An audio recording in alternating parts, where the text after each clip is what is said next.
সম্মানিত দেশবাসী, আজকে আলোচনা করব দেশপ্রেমিক সেনাবাহিনীর যে দায়িত্ব ও কর্তব্য রয়েছে তা নিয়ে।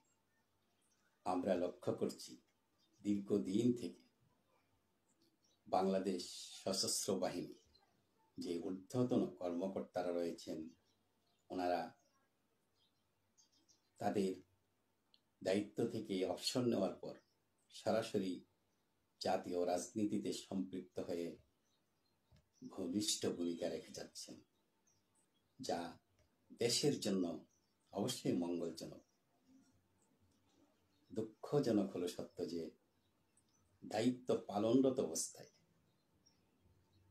সেনাবাহিনীর ঊর্ধ্বতন কর্মকর্তারা যখন রাজনীতির সাথে সম্পৃক্ত হন, ওনারা যখন বিভিন্ন দলের রাজনীতি নেতৃবৃন্দের সাথে সার্বক্ষণিক যোগাযোগ রক্ষা করে চলেন, ওনারা যখন তাদের কথা মতো চলেন, তখন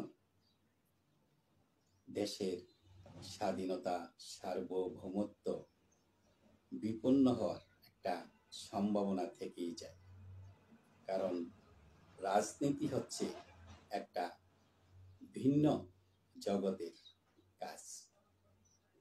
রাজনীতি হলো একটি প্রক্রিয়া, যার মাধ্যমে একটি সমাজে দক্ষতা, সম্পদ এবং অন্যান্য সুযোগ সুবিধা বন্টন এবং সিদ্ধান্ত গ্রহণ করা হয়। এটি সরকার, রাজনৈতিক দল এবং জনগণের মধ্যে সম্পর্ক ও একটা সম্পর্কের ক্ষেত্রে একটা গভীরতা প্রকাশ পায়। আর সেনাবাহিনীতে যারা চাকরিরত থাকেন, সশস্ত্র বাহিনীর যারা ঊর্ধ্বতন কর্মকর্তা থেকে শুরু করে একেবারে সিপাহী পর্যন্ত, তারা শপথ নেন দেশের স্বাধীনতা ও সার্বভৌমত্ব রক্ষার জন্য। মূলত তারা সার্বক্ষণিক প্রস্তুত থাকেন দেশের এই অখণ্ডতা রক্ষার জন্য, স্বাধীনতা রক্ষার জন্য। যদি বহিঃশত্রু অতর্কিত হামলাও করে, তবু তা সাথে সাথে প্রতিরোধ করার মতো প্রস্তুতি তারা নিয়ে রাখেন। দেশপ্রেমিক সেনাবাহিনী এই দেশের স্বাধীনতা সার্বভৌমত্বের বাহিরে আর রাজনীতি করবে, এটা কল্পনাও করা যায় না। কিন্তু দুঃখজনক হলো সত্য, আমাদের দেশে যেই ঊর্ধ্বতন সেনা কর্মকর্তারা রয়েছেন, তারা অবসর গ্রহণের পর কোনো না কোনো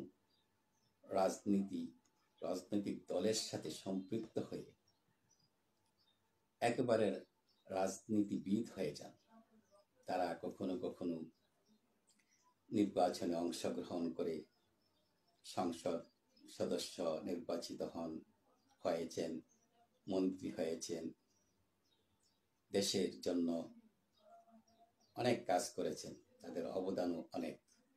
কিন্তু দুঃখজনক হলো সত্য যে যারা কর্মরত আছেন, কর্মরত একজন সেনা কর্মকর্তা যদি তার পেশাগত দায়িত্বের পাশাপাশি রাজনীতিতে জড়িয়ে পড়েন, কোনো না কোনো দলের হয়ে যদি চিন্তা করেন, তার মধ্যে যদি সেই চিন্তা চেতনার প্রভাব পড়ে, তাহলে সেটা তার পেশাগত কাজেও করার সম্ভাবনা রয়েছে।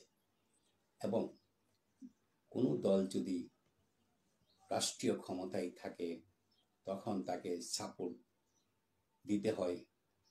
যদি ওই সেনা কর্মকর্তা এই রাজনৈতিক দলের বিপক্ষে যদি তার অবস্থান থাকে, তাহলে বড় ধরনের অঘটন ঘটে যাওয়ার সম্ভাবনা থাকে ওই সেনাকর্তাকে দিয়ে।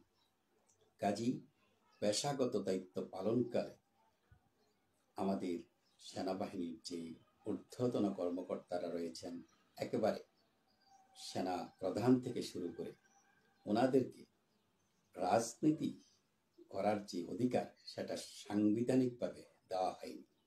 বলা হয়েছে রাজনীতি করতে হলে এই গুরুত্বপূর্ণ যেই দায়িত্ব, এই সশস্ত্র বাহিনীর দায়িত্ব থাকাকালীন সময় কোনো সেনা কর্মকর্তা রাজনীতি করতে পারবে না বা করার সুযোগ নেই। যদি করে তাহলে তার পেশাগত যে দায়িত্ব রয়েছে সেখানে বড় ধরনের ত্রুটি হতে পারে। ইদানিং দেখা যাচ্ছে আমাদের দেশের যেই দায়িত্বরত কর্মকর্তারা আছেন তারা কোনো না কোনো রাজনৈতিক দলের সাথে সম্পৃক্ত। ক্যান্টনমেন্টের ভিতরে থেকে তারা এই সাপোর্ট দিয়ে যাচ্ছেন, তারা বিভিন্ন রাজনৈতিক দলের নেতৃবৃন্দের সাথে যোগাযোগ রক্ষা করে চলছেন, তারা পক্ষ বিপক্ষ নিচ্ছেন।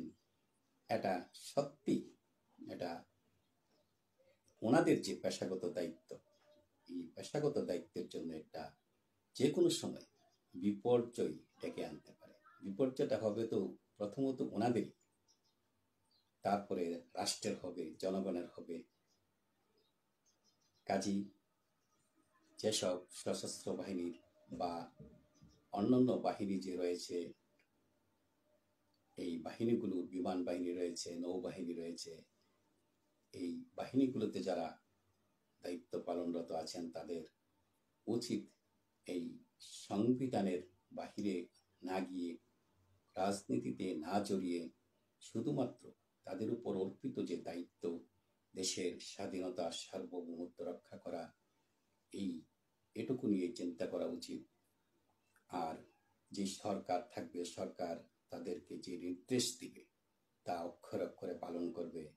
এটাই হোক আমাদের এই তিন বাহিনীর যে দায়িত্ব এবং কর্তব্য। যদি এমনটাই হয় তাহলে ওনাদেরকে দিয়ে অতীতের মতো আর কোনো অঘটন ঘটবে না। ৭৫ যেই ঘটনা ঘটেছে, ১৯৮১ সালের ৩০শে মে শহীদ রাষ্ট্রপতি জিয়াউর রহমানকে এই সেনাবাহিনীর বিপদগামী কয়েকজন উচ্চাভিলাষী সদস্য কর্তৃক চট্টগ্রাম সার্কিট হাউসে শহীদ সেই রাষ্ট্রপতি জিয়াউর রহমানকে যে শাহাদত করেছিলেন, এমন ঘটনা যাতে আর না ঘটে